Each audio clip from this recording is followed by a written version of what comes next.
All right, as mentioned today, I'm going to let you go and work on a problem by yourself for the first hour, and then I'm going to go over it with you in the second hour. So the problem is in your book. I don't remember what page it's on.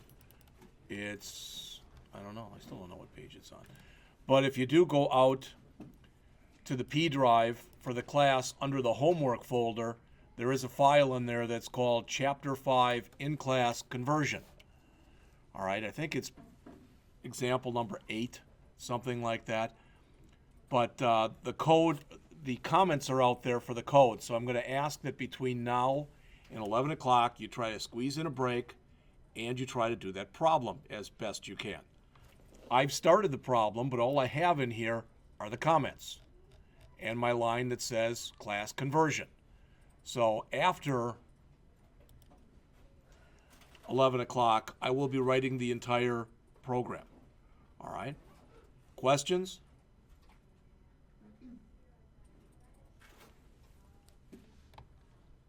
And I'm going to pause this and start it back up again at 11.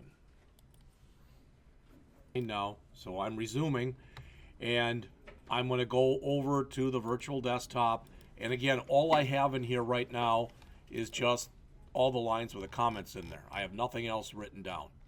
All right. Of course, I mean, I've got my package line and my thing called conversion.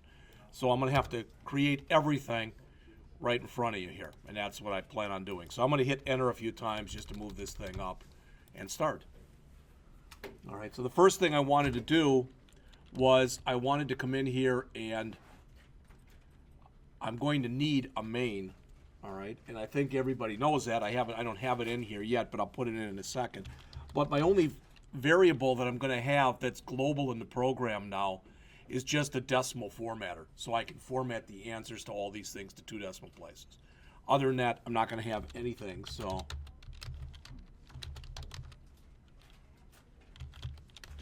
and I usually call mine formatter, but you can call it, again, anything you want. This full screen size here.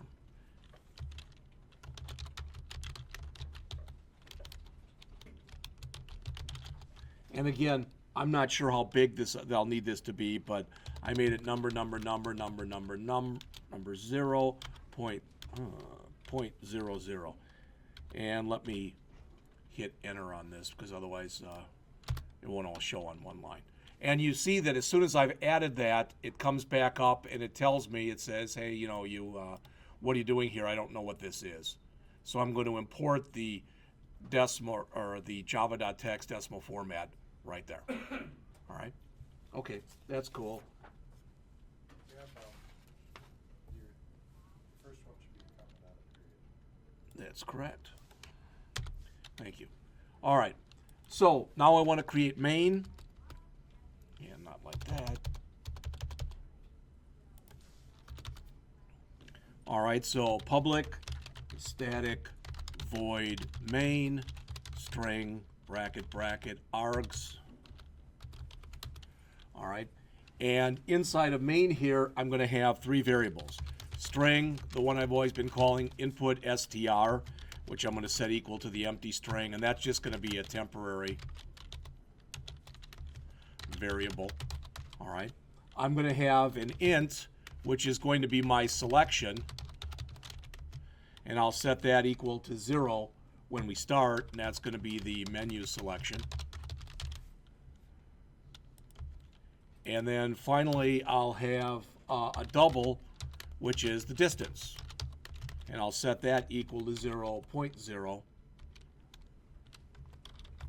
And again, that's the distance. I believe we're asked to read it in meters, but I don't remember. That's what I wrote down. I think that's what it is. All right. Now, what I'm going to do is I'm purposely going to set up an infinite loop. I want this thing to run forever, but I will have a way out of it. And that is if I enter 4 for the value that we have in the menu. But to set up an infinite loop, I'm going to say this. That literally does say to set up an infinite loop. That means run forever, because there's no initialization, there's no test, there's no increment or decrement. All right? Now, you don't have to do it like this. You may have gotten yours to work and have done it a totally different way, which is fine. All right. So the first thing I want to do is I want to read in the distance. All right. You've seen this before. Input str equal j option pane dot show input dialog, and I'm going to get an error because I haven't defined that yet, but that's okay. We'll fix that in a minute. All right. And I'm going to say input distance in meters. All right. And okay, well, I guess it added it there. It added it for me. Good. Okay. But remember, since it put it in there as a string and I want it to go in there as a double, I have to say here distance equals double dot parse double input str. Now I'm asking because I'm ignorant of what I'm about to ask you. Is there anyone in here that this still does not make sense to? This is going to come up on the screen in a dialog box that's going to say input distance in meters. So let's say I put 10 in there. All right. Then this line is going to take that 10 because since I put it in a dialog box, it's not the number 10, it's the string 10. This is going to attempt to convert that string to an actual number. It will blow up if I put something non-numeric in it, but that's okay. All right. But to me, it only makes sense. So I did this. You didn't have to do this, but I checked for negative input. I mean, it wouldn't make sense to me to put a negative number in there, but somebody could have done it anyway. So I said, if distance is less than 0, and there's a lot of ways I can change this, but to me the easiest way was to say distance equal negative distance.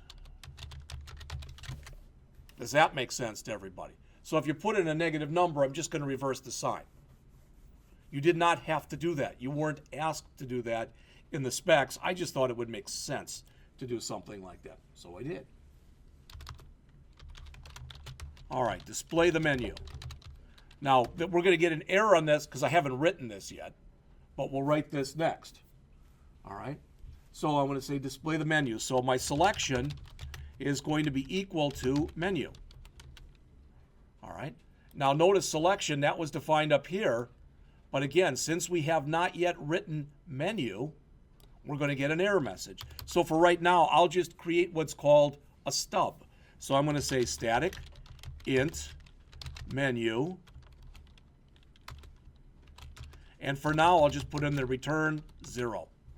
It's kind of a dumb way to put it in there. It doesn't like, let's see, remove invalid modifiers. Oh, public static int menu. All right, and it still doesn't like something. We'll fix it. I'm not worried about it. Still in the I'll take your word for it. That looks better. Thank you. All right. So this is called a stub. It's not doing anything right now. I've just stubbed it in so that my code up here won't give me an error. All right. So I'm returning 0, which isn't going to make sense because that's not one of my menu options. But just for now, sometimes you'll see people will put in there, they'll actually put in like a system.out.println in here that just says, I'm in function menu, just so that you know you got into it okay. All right. So ideally now I've got my number. However, I've got to validate the selection. All right. So I said while number is less than 1 or number greater than 4. Well, what does that mean? What does that mean? not in your menu selection. Well, I mean exactly what it says, but it means I put in an invalid value because my only valid values are 1 through 4. And I don't want number, I want selection. So I put in a selection that is not valid. All right. So I put a J option pane show message dialog right here.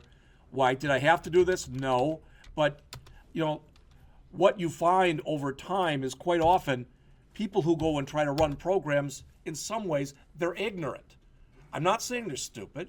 I mean they're ignorant because they may be doing something wrong without realizing they're doing something wrong. You know, and if you think I'm being critical, I'm not, because ignorance can be cured. Stupidity is much harder to cure. All right? So I came in here and I said invalid selection. Selection. And I put in you like less than 1 or greater than 4. All right? So again, all I can do is put in something like that. All right? But if the person is still going to keep entering garbage in there, they'll be able to do that. All right? But I just want to grab this line in here again, selection equal menu, and put it right there. Does this make sense to everyone? I'm going to be stuck in this loop until I put in a number that's between 1 and 4. Does that make sense to everyone? All right. And like I said, I didn't spend much time on this, so I got a little bit, for lack of better words, I got a little bit lazy. Yeah, that'll work. So I did a switch in here. I probably should have done this as another routine, but I didn't. So I said here, process the user's selection. All right, so I want to switch on the selection. We've done a little bit with switches, but not a lot. Well, if it's a 1, all right, I want to call show kilometers. And I want to pass in the distance. And then just break. Again, I'm going to get error messages for all these. I have not written show kilometers. I have not written show inches. I have not written show feet. So I'm going to get 3 error messages for these right now because, again, they have not yet been written. So if it's a 1, I want to call that. If it's a 2, I want to call, I believe 2 was inches. And if it's a 3, I want to call show feet.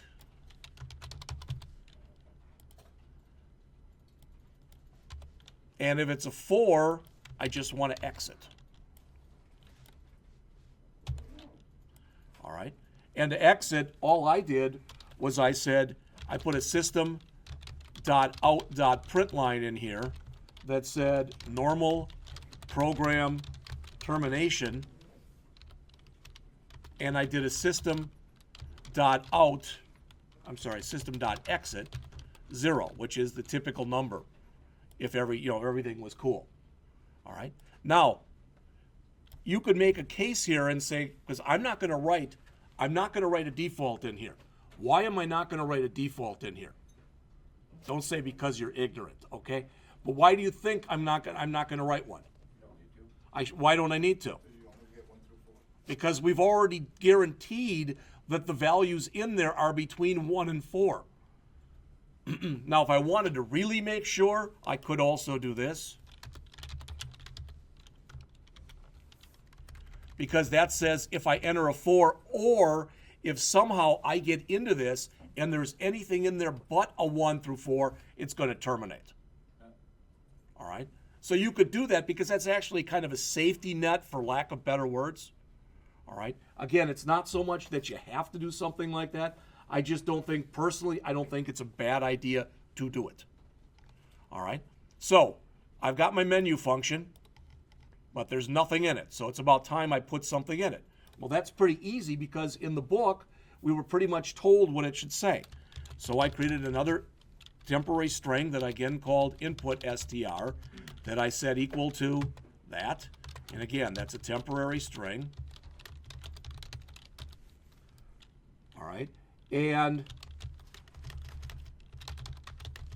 I had a thing called select. That's what I'm going to end up returning. And I'm going to set that equal to 0. So down at the bottom here, I'm going to return select. All right, so I'll do that and put the semicolon here, okay? But I'm going to do some more stuff in the interim here. So I said here, string s is just a temporary string that I'm using here, equal, and I put everything that was in the book. 1, convert to kilometers. All right, and I put a \n at the end.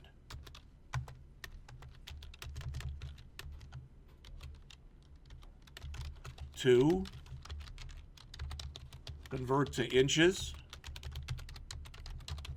with another \n at the end.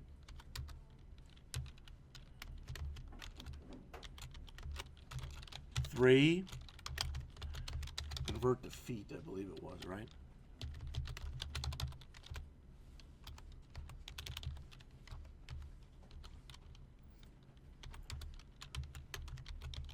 And 4 was quit the program.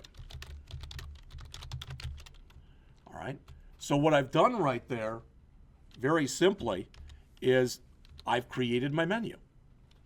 All right. Then I also added onto that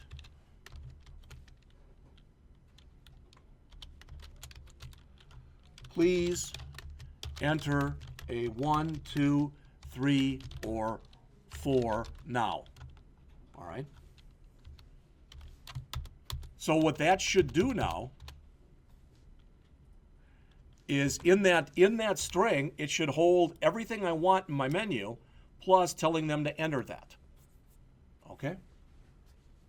So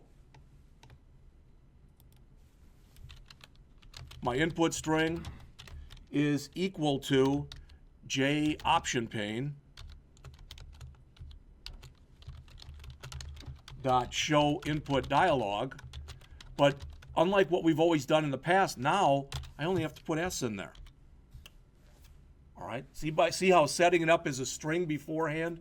Now I didn't have to put all that garbage, all of this stuff here inside of there, because I just made a temporary variable to hold all of it. All right, so hopefully at least it'll read a little bit nicer.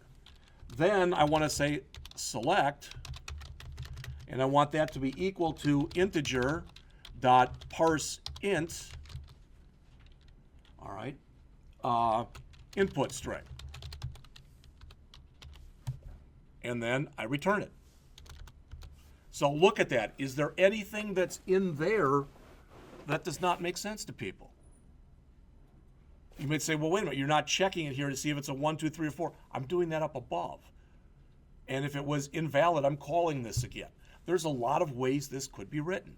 You may have written yours totally differently than I did, and yours might work just as well, if not better. All right. I really should get used to in here, coming in here and putting a comment, some kind of a comment in here,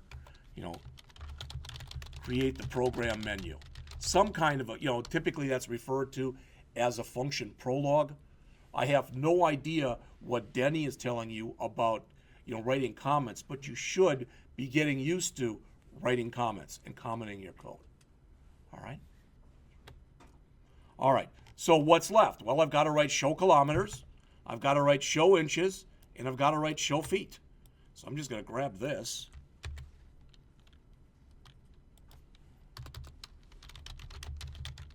Question. Yes. What's the difference between public and private? Question is, what's the difference between public and private? Right now, I'm just making everything public, which means not only can it be called from within this class, but if I wrote other classes, they could call it too. Everybody's got the ability to use it. A lot of times, Inside the package? no. If you put nothing in there, if you don't put public or you don't put private or you don't put protected, then it becomes package access. This would mean that, for instance, if I wrote this program and you wanted to call it, you'd have the ability to do so. A lot of what you do in an object-oriented programming language consists of private variables that get manipulated by public methods. All right? So I want to come in here, and I'm not going to return anything, but this is the show kilometers. And I believe in here, I didn't call it distance. I called it meters, because that is really what we're passing in. And that's of type what? Double. All right. So notice that once I've done that and just written that, see how that error's gone? So if I want to now, if I wanted to, I could come down here, and there's the show kilometers, there's the show inches, and there's the show feet. All right. Now, all my errors that I had up here previously, they're all gone. I haven't written them yet, so now if I call those routines, absolutely nothing's going to happen because I haven't put any code inside of them yet. All right. Again, I've just created shells for what I'm going to put in here. All right. So this will be convert meters to kilometers.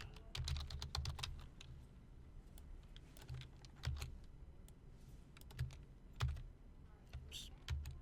Yeah. This will be, I don't know what I just did.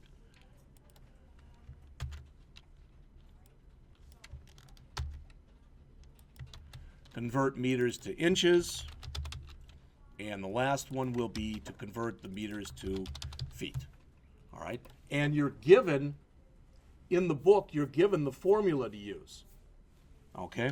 So I said double kilometers equal meters times 0.001. Then I just did a J option pane right in here. Again, didn't have to do that. Right here.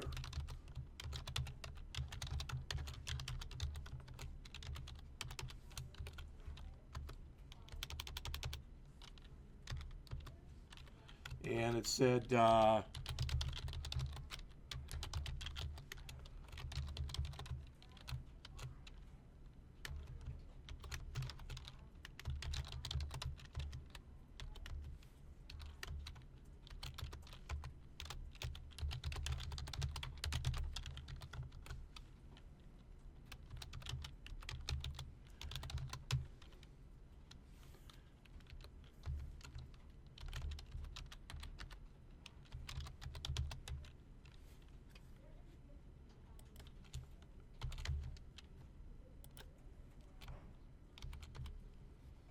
so ideally, at least, this is going to say something like 1,000 meters equals 10 kilometers. Does that make sense?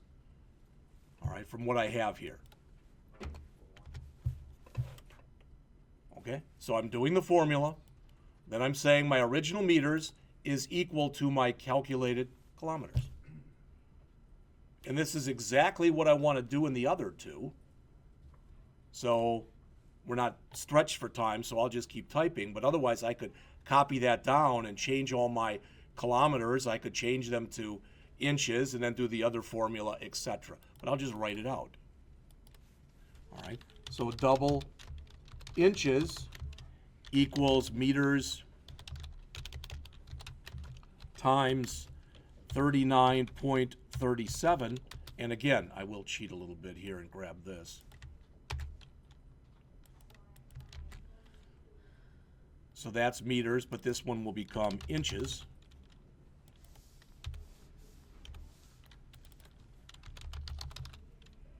All right. And then finally with the last one, this will be double feet equals meters times, I think it's 3.281. All right. And again, I'll just copy that in. And I'll have to change the kilometers to feet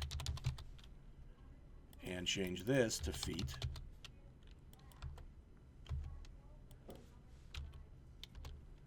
All right.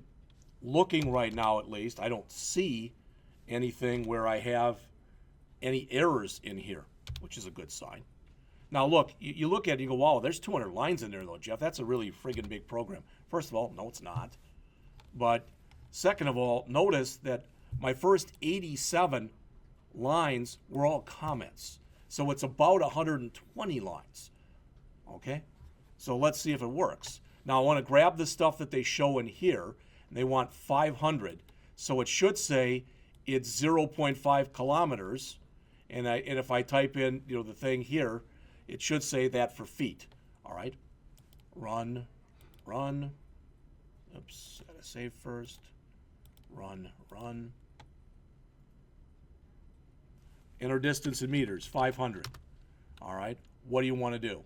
Well, let's check our other stuff first. So I'll put in a 0. Invalid selection, and it shows it again. That's good. I'll put in here a 55. Invalid selection, and it shows it again. So that appears to be working. That's a good sign. All right, and I'll put in here a 1. So 500 meters equals 0.5 kilometers. Now, if I know now that if that's wrong, it's because I put a wrong formula in. It's not because there's something wrong with the way I wrote the code, other than, like I said, the formula would be wrong. 500 meters equals 0.5 kilometers. All right. Now, the way I've set mine up is you've got to enter the number again. Okay? And there's ways around that, but I just wanted to keep doing it like this. So I'm going to put in 500 again, and this time I'm going to choose number 3 for feet.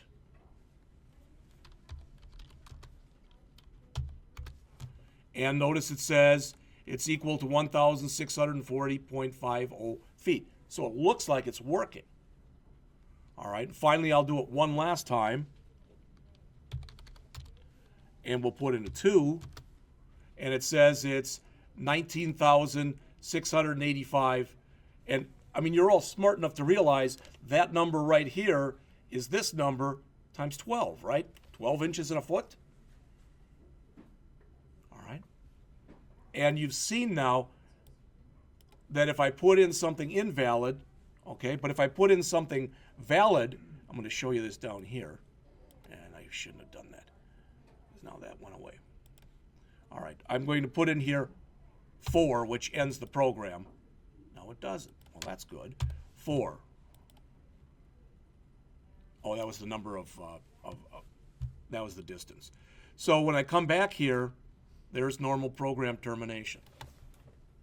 All right. So one more time, just got to kind of take it from the top. All those comments. All right. I used the decimal formatter, so I had to import java.text.decimal format. I used both a show input dialog and a show message dialog, so I needed the javax.swing.joptionPay. All right. I had one global variable. When I say global, I mean defined outside of main and defined outside of any function. And that was the decimal formatter because I'm using it in show kilometers, I'm using it in show inches, and I'm using it in show feet. All right?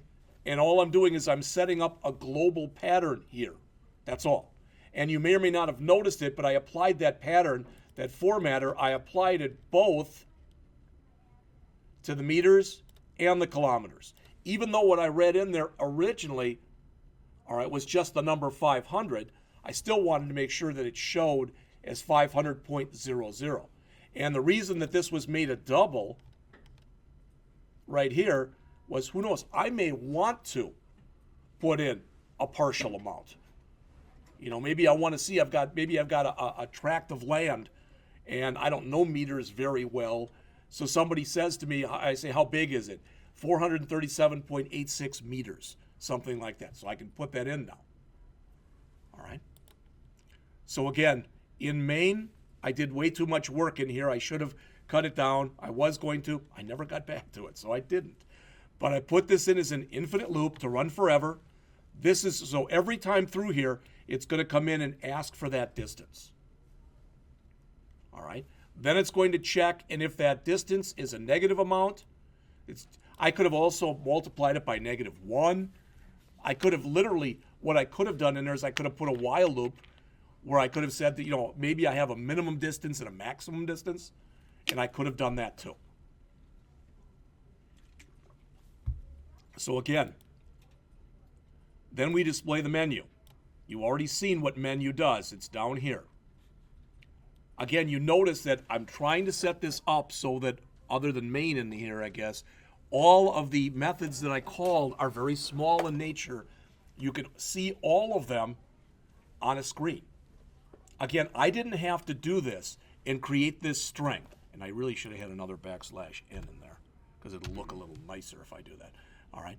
But I really didn't have to do this. I could have taken all this stuff here and put it in there. It would have resulted in a line or two less code, but it would have been harder to read. This way I broke it up so you could see the fact that I was creating this piecemeal. A line and a carriage return. A line and a carriage return. A line and a carriage return. A line, two carriage returns, and another line. All right, then we're just telling it to display. We're telling it to display that, and the S is going to display all of this. But remember, we're expecting them to enter a 1, 2, 3, or 4, but whatever we're expecting them to enter is that thing we're calling select. Okay? Did I have to do this? I mean, there's other ways I could have done this. Notice down here I said, where is it? Selection equal menu. I could have literally passed selection in there as a parameter. I could have put selection inside of here. If I did that, then I would have had to have said in selection there, and I wouldn't have needed that variable. So there's always a number of different ways of doing the same thing. And I think that when you get to the point where that's what you're thinking about, geez, would it be better to, you are starting to think like a programmer. All right? But again, there's probably never going to be anyone that's going to ask you, why'd you do it this way as opposed to this way? All right? So then I return the selection, which brings me back to here. And again, I say, I have to validate my selection. So if it's out of range, either on the low side or on the high side, I give them a message that says invalid selection, and I ask them to do it again. So again, by the time we reach this line here, or really the blank line, 127, I have entered a distance, and I've entered a menu selection that must be 1, 2, 3, or 4. Okay? So then I switched on it. This would have been better off. I really should have called another routine for this and just passed the selection to it. That would have been much cleaner if it would have been in its own routine. But it's just a simple switch statement. If it's a 1, I call show kilometers and I pass that distance. If it's a 2, I call show inches and I pass the distance. If it's a 3, I call show feet. And now since we put the default, if it's anything else, I get the heck out. That's considered normal program termination. When you say system.exit like that, that is literally saying exit back to the operating system or whatever called it. 0 is typically considered a normal program termination.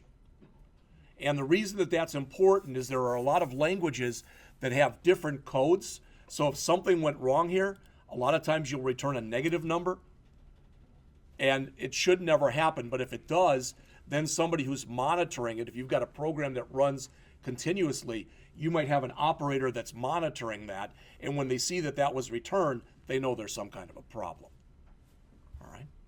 Then we came down here and we wrote, we've already gone over the menu function, so I don't have to do that again, but these 3 functions are virtually the same every time. All right. We're saying double kilometers, or we're saying double feet, or we're saying double inches. We're doing the calculation, and then we're doing an option pane. We're not doing any validation in here. We've already validated that we've got a number in there for meters. And if it was negative, we've already converted it to positive. What I will do between now and next class is I want to grab this and I want to throw it into its own routine. Okay?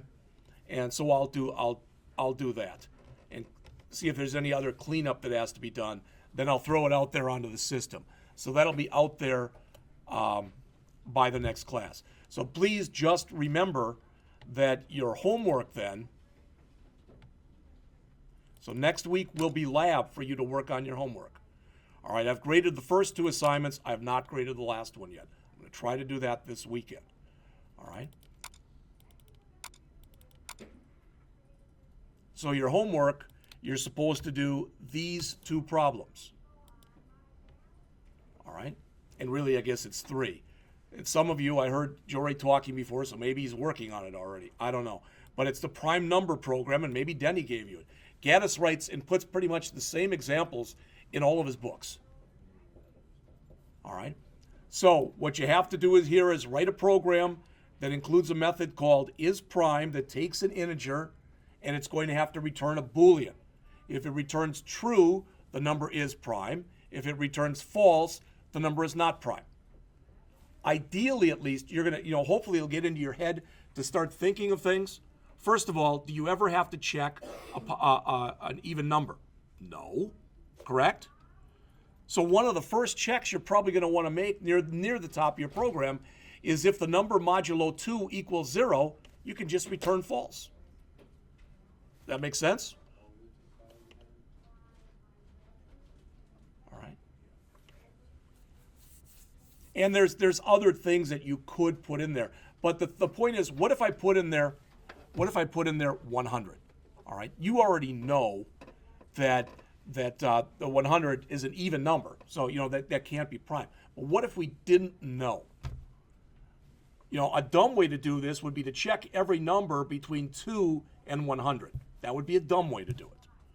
A smarter way to do it, when you're going and checking a number, would be to check everything between 3 and the square root of the number. All right, which you may or may not have known. I don't know. But for example, 169.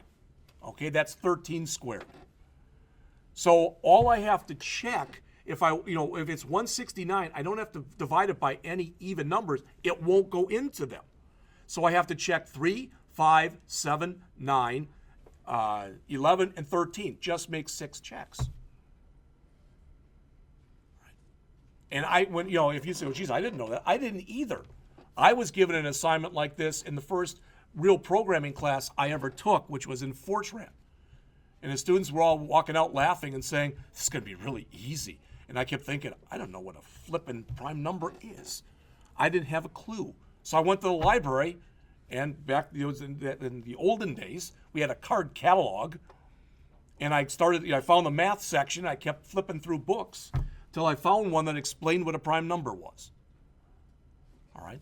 So after you've done that, then use the isPrime method that you wrote to store a list of the prime numbers between 1 and 100. There's a lot of people there's a lot of disagreement whether 1 and 2 are prime or not prime. I don't care how you handle them. All right, that's not what's important to me. All right, so that's the first one. And the other one that you're supposed to do then is that rock, paper, scissors game. You can do this any way you want. A couple of you in here, I believe, are already looking at Eclipse and how to do things with building GUIs, etc. If you want to do that and GUIize it, you can. You don't have to. All right? The rules for rock, paper, scissors are right here if you don't know what they are. All right? So next week is lab for the entire week. Oops, I want that. And this one, notice, it's due Sunday, 3/20. All right? That's the first Sunday of your break. All I'm saying is I'll be probably grading them on that day. All right? And there'll be, 2 or 3 more assignments. So next week is lab. The following week, I'm going to lecture on Chapter 6. That's the first true object-oriented programming chapter in this book.